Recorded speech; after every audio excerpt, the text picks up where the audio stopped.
Olá, muito boa noite a você. Eu sou Adalberto Piotto e seja bem-vindo ao Cenário Econômico pela TV Brasil, com emissoras públicas de todo o país, diretamente dos estúdios da B3, no centro da cidade de São Paulo. Vamos aos destaques do programa de hoje. Mais um dia de forte oscilação no Ibovespa. Só para você ter uma ideia, o Ibovespa hoje variou mais de 1.000 pontos ao longo do dia.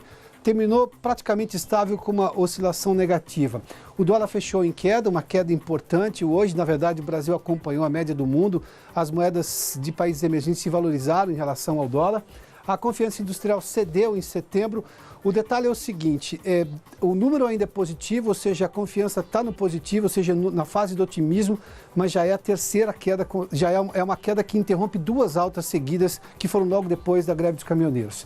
Os desalentados no país, ou seja, as pessoas que já não procuram mais emprego porque não acreditam que vão encontrar, mas estão em idade de trabalhar, são na maioria mulheres, jovens e com baixa escolaridade. E no estudo a gente conversa com o economista Fábio Pina, não só de economia, também esse momento especial do Brasil, com esse momento eleitoral que tem atingido a todos aqui, obviamente, e mudado boa parte dos discursos. A gente fala disso tudo aqui no Cenário Econômico, que já está no ar.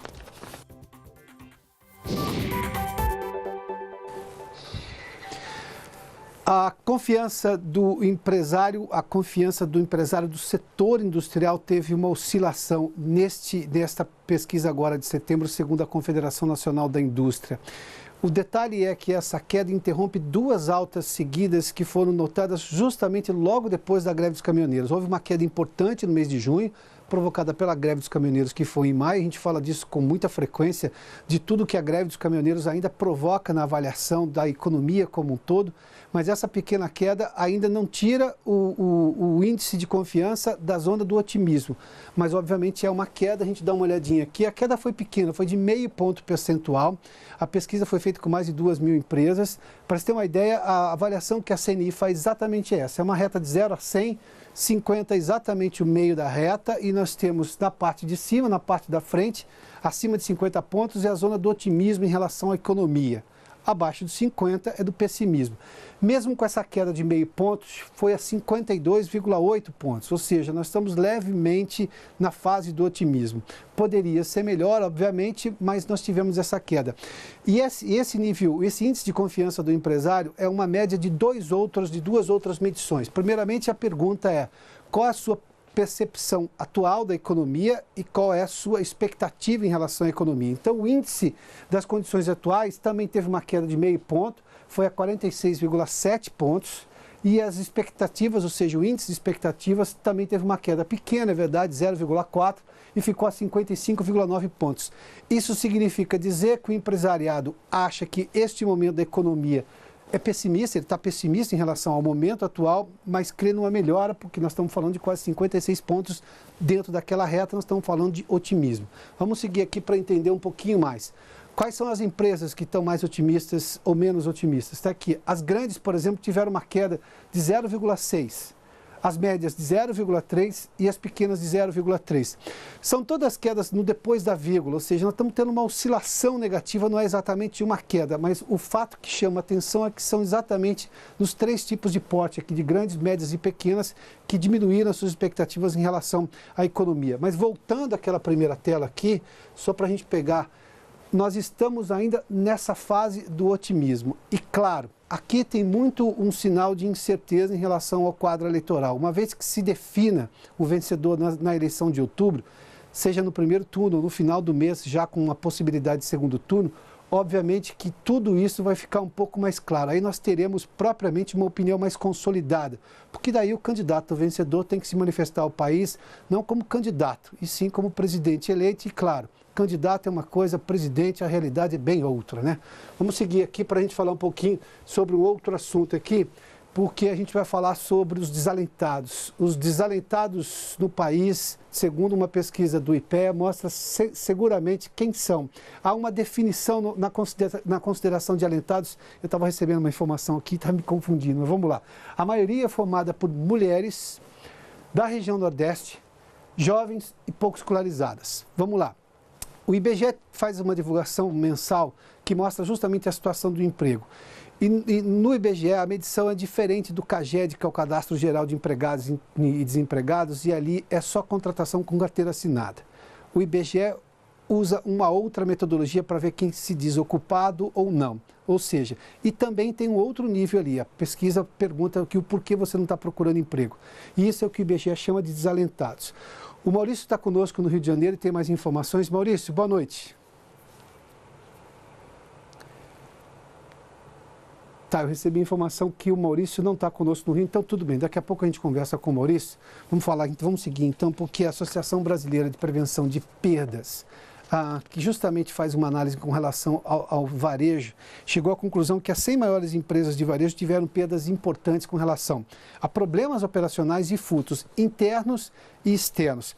A perda é bilionária e a Gabriela Santino está conosco em São Paulo e tem mais detalhes. Gabi, boa noite. Boa noite, Piotto. É isso mesmo. A pesquisa divulgada hoje pela Associação Brasileira de Prevenção de Perdas mostrou que as perdas do varejo, ou seja, os produtos que foram desperdiçados, não puderam ser vendidos, chegaram a um índice médio de 1,29%, o que corresponde a essa perda bilionária, né, que você tinha falado, são 19 bilhões e 500 milhões de reais perdidos da receita do setor, que foi estimada em cerca de 1,5 trilhão de reais em 2017. A pesquisa envolveu empresas do atacarejo, de calçados, construção, drogarias, eletroimóveis, esportes, livrarias e papelarias, magazines, moda, perfumaria e supermercados. De todos esses analisados, os supermercados e as livrarias lideraram um ranking de perda, até acima da média nacional. Supermercados perderam 1,94% e livrarias e papelarias o equivalente a 1,46% da receita. Pela pesquisa, pode-se notar que os maiores problemas são as quebras operacionais, com 35% dos casos, e os furtos externos, com 24%. Os furtos internos também foram altos, 15% das ocorrências. Então, se somasse aí os dois tipos de furtos, é possível ver que essa é a maior questão. Dentro de quebras operacionais, lidera o vencimento dos produtos, daí seguido dos itens que são danificados por clientes. Piotto.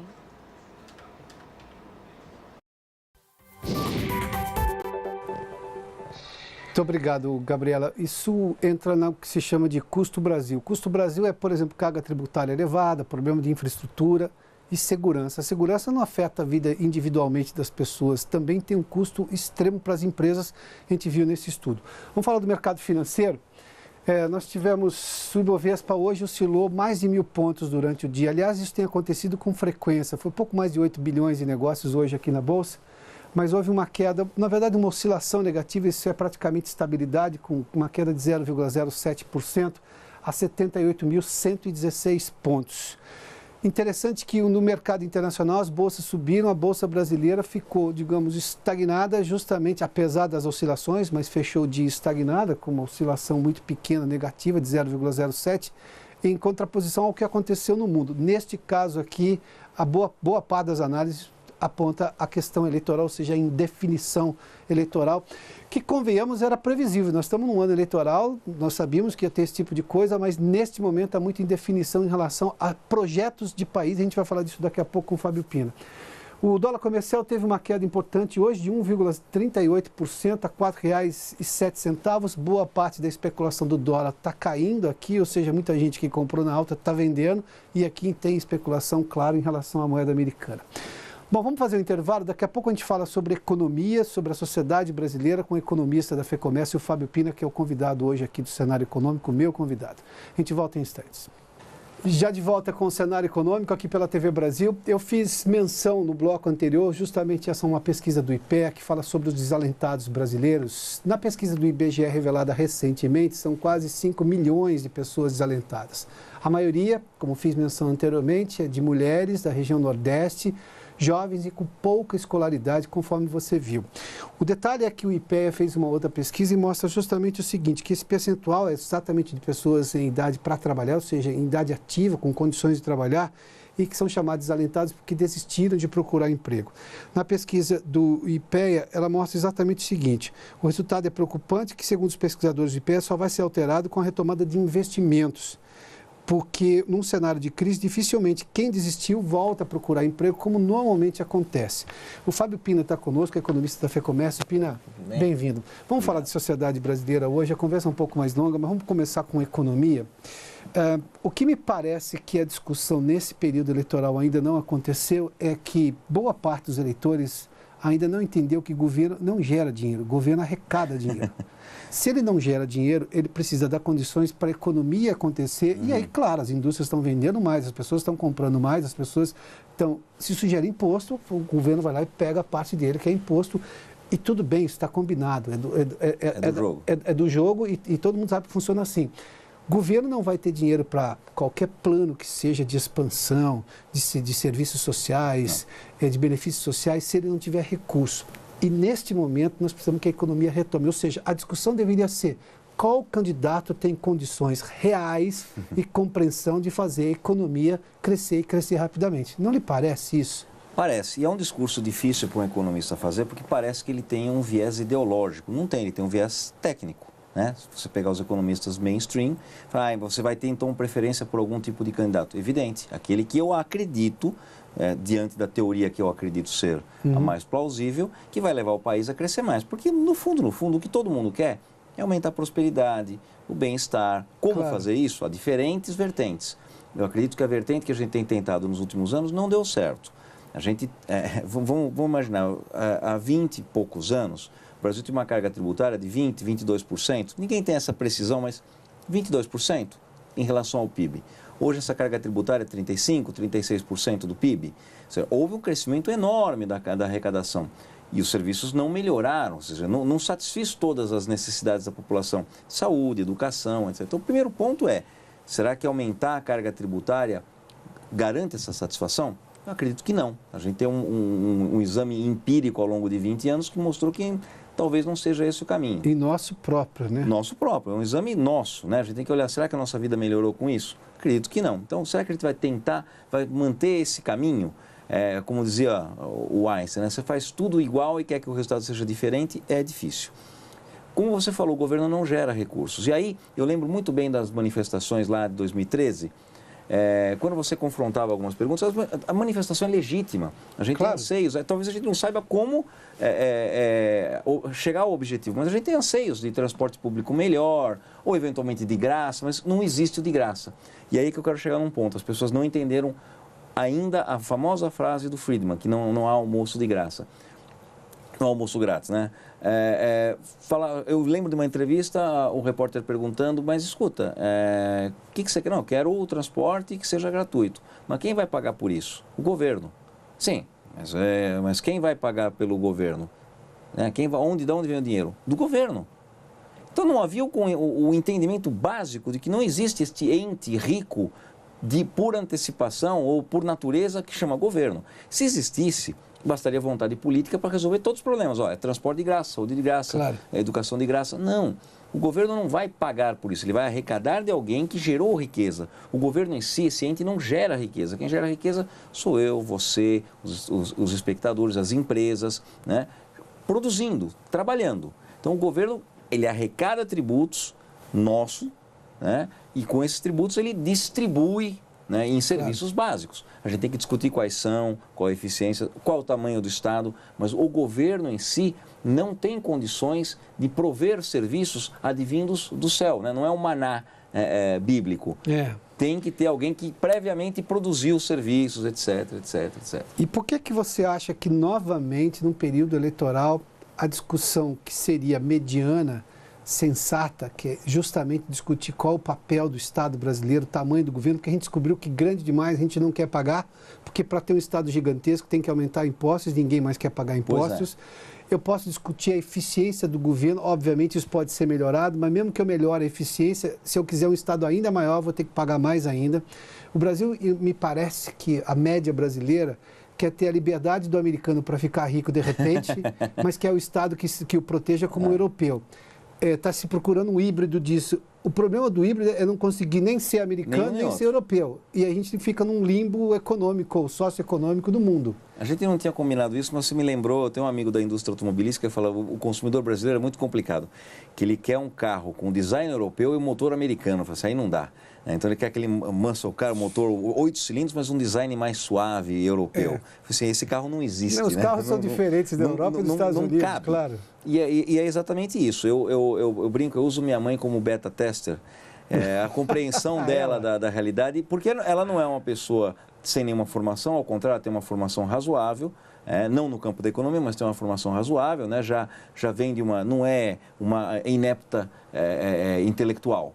E aí ela tem a seguinte, ela acha que falta educação, falta saúde, falta dinheiro para educação e saúde e acha que o governo cobra muito tributo. E tem que aumentar o gasto em saúde e educação e reduzir a carga tributária. Eu falo, mãe, isso é uma impossibilidade matemática. Então, eu acho que a discussão não foi nunca bem feita no Brasil, porque as pessoas têm exatamente essa questão interna. Liberdade, menos tributos e mais serviços públicos. Não dá para fazer. Não dá, são objetivos que não se coadunam. A conta não fecha. A conta não fecha. Ou eu pago mais tributos e o governo provê mais serviços na qualidade que ele quiser ou decidir ou tiver condições de fazer, ou eu pago menos tributos e busco serviços. E o debate não fica enviesado porque as pessoas falam, mas tem muita corrupção. Eu compreendo a preocupação delas com a corrupção, a ojeriza que elas têm em relação à corrupção, todos temos. Tem que ter. Mas o dinheiro da corrupção é só um desvio que pode ser corrigido e deve ser corrigido. Mas a conta continua não fechando se eu fizer um Estado gigantesco com menos impostos. Ótimo ponto. Porque a corrupção irrita e ela tem o pior efeito dela é exatamente esse. É desviar a atenção do foco principal. É a brincadeira do dá bilhão. Dá bilhões a corrupção e tem que ser combatida e poderia melhorar muitos serviços. Mas a hora que você põe na conta, eu tenho um orçamento de trilhão. E a corrupção, eu ajustando a corrupção, melhora um monte de coisa, é verdade. Claro, mas não é nem primeiro de longe. O déficit hoje da questão 200, da injustiça, obviamente. Claro, a injustiça, privilegiar enriquecimento sem causa, né? É totalmente injusto e irritante. Mas o pior efeito é esse de gerar, se a gente corrigir a corrupção, está feito. Não está feito. O déficit da Previdência é de 300 bilhões, o déficit público é de quase 200 bilhões, e aí haja corrupção para eu cortar da corrupção e resolver esse problema. Não está aí o problema. Está aí também parte do problema. A corrupção cria um outro problema, que ela tira o foco central da economia, que é alocar adequadamente recursos. Então, empresas que deveriam ter o seu foco na construção civil e ter o seu staff melhor na engenharia, tinham o seu staff melhor para como ganhar concorrências públicas. Claro. Então, isso reduz a eficiência de toda a economia. Que você fez menção agora há pouco. Reduz toda a eficiência da economia. Isso é um dano enorme que a corrupção causa. Mas a síntese do problema é o governo tem que caber na arrecadação. E mesmo sem a corrupção, ele não cabe, ele é maior do que a arrecadação. Então, claro, diminuiria esta diferença, mas a diferença ainda assim seria muito grande. O governo é muito grande por tamanho do Brasil. O governo não cabe mais, o governo brasileiro, infelizmente, não cabe mais na economia brasileira. Hoje eu vi um artigo do William Vac, se não me engano, acho que no Infomoney, e ele fala onde está o centro desapareceu, sumiu da eleição brasileira. Nós temos dois extremos nesse momento que podem ir para o segundo turno, segundo as últimas pesquisas. Por que você acha que o centro sumiu? Eu vou lhe perguntar, mas vou já colocar uma tese.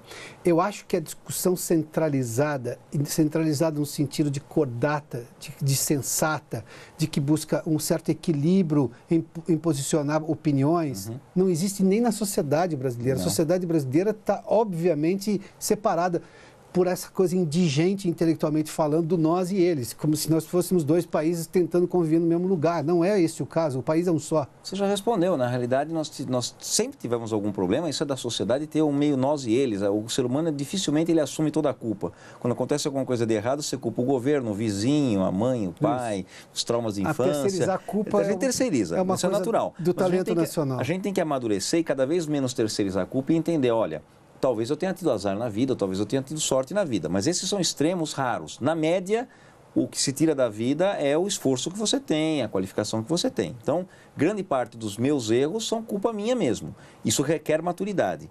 E essa maturidade, ela tem que permear a sociedade e ao longo do tempo você vai entendendo que, olha, o meu esforço é o meu maior benefício, claro. É o meu maior aliado. No Brasil, nos últimos anos, a gente teve o contrário. Setores públicos inteiros acelerando o problema da divisão nós e eles, negros e brancos, homens e mulheres, heterossexuais e homossexuais, dividindo e dividindo e dividindo. E aí ficou muito fácil, você quase que acorda todos os dias com essa discussão. E eu sou pobre porque eu sou negro, ou porque eu sou branco e nordestino, ou porque eu sou homossexual, ou porque eu sou mulher e não tem emprego para mim porque eu sou mulher. E aí é muito mais fácil essa desculpa, eu não tenho culpa de nada, o meu esforço não é o problema do meu esforço, da minha formação. Eu não estou dizendo que não haja injustiças no Brasil, óbvio, não é isso. Não, claro. Mas quando tudo que acontece com você é culpa de terceiros, você não tem que melhorar em nada. Então eu acho que essa divisão ocorreu, extremou o discurso de vários lados, não são só dois, mas todos eles extremados.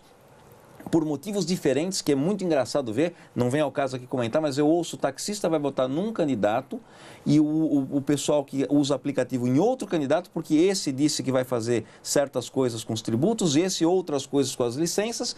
Então você vê, eu também consegui extremar dois profissionais de transporte. Do mesmo ramo. Do mesmo ramo. Um é taxista, outro é Uber. Esse vai votar todo ele em massa num tipo de... Não todos, claro, mas uma grande parte num candidato e o outro em outro candidato. Eu consegui dividir e extremar o mesmo tipo de profissional. E eu achei engraçado, isso até comentei com um amigo, olha em que ponto, olha o raciocínio da lógica de eleição e de voto que nós estamos tendo no Brasil. Não é só mais homem, mulher, homossexual, heterossexual, rico e pobre. Agora também tem taxista e Uber. Também nós temos isso no Brasil. E o que é pior é que os candidatos sabem disso e fizeram seu discurso para pegar esta base também. Então, um falou, eu acho que eu vou pegar o Uber, que tem um monte, outro falou, eu vou pegar então o taxista, que tem um monte, e difunde as minhas ideias, e fizeram um discurso propositalmente para segregar esse tipo de eleitor. Pina, você acredita que, levando-se em conta que nós estamos hoje é dia 20, a eleição é no dia 7, o primeiro turno, nós estamos aí a praticamente, 17, 18 dias da eleição, você considera que pode haver mudanças importantes até lá? Eu considero que pode haver mudanças e eu quase aposto que haverá mudanças. Eu não tenho bola de cristal. Está diferente do que eu imaginava. O quadro, eu tinha um outro quadro, um quadro até mais razoável em termos de discussão central, né, e sumiu o centro mesmo. Ele se polarizou mais do que eu imaginava. Eu achava que essa eleição ia ser menos polarizada que as últimas que o Brasil teve, seria um benefício para nós. Não foi até agora. Mas, primeiro, nós temos muita incerteza. Uma delas é quem vai ser o candidato eleito. Depois dele eleito, qualquer que seja a gente não sabe se esse candidato eleito é o mesmo de antes da eleição. Ele vai ter que fazer algum discurso e falar, eu quero isso mesmo. E depois ele vai ter que tomar posse e a gente vai ver o que ele vai fazer de verdade. Então, tem 3 momentos ainda que a gente precisa aguardar. Mas até as eleições a gente tem que lembrar que, primeiro, as pesquisas erraram muito. Não vou nem discutir se são viesadas, se não são, até acredito que não, mas elas têm defeitos metodológicos e limites metodológicos. Não dá para imaginar que a pesquisa capta tudo. Hoje, uma belíssima pesquisa, como foi feita do Datafolha, com 8 mil entrevistados, capturou a opinião em apenas 323 cidades. É uma boa amostra? É uma boa amostra. Ainda assim, muito pequena diante do tamanho do Brasil. Então, acho que já começa aí o problema. Segundo, elas erraram muito porque o eleitor também engana o entrevistador. Eu não estou nem discutindo se há fraude ou não há, não acredito que não. Mas a pesquisa erra muito. Uma semana antes da eleição em 2014, a Marina estava 10 ou 12 pontos à frente do Aécio, uma semana antes. Não estou dizendo que isso vai acontecer de novo, porque não tem essa lógica, mas há a possibilidade de mudar.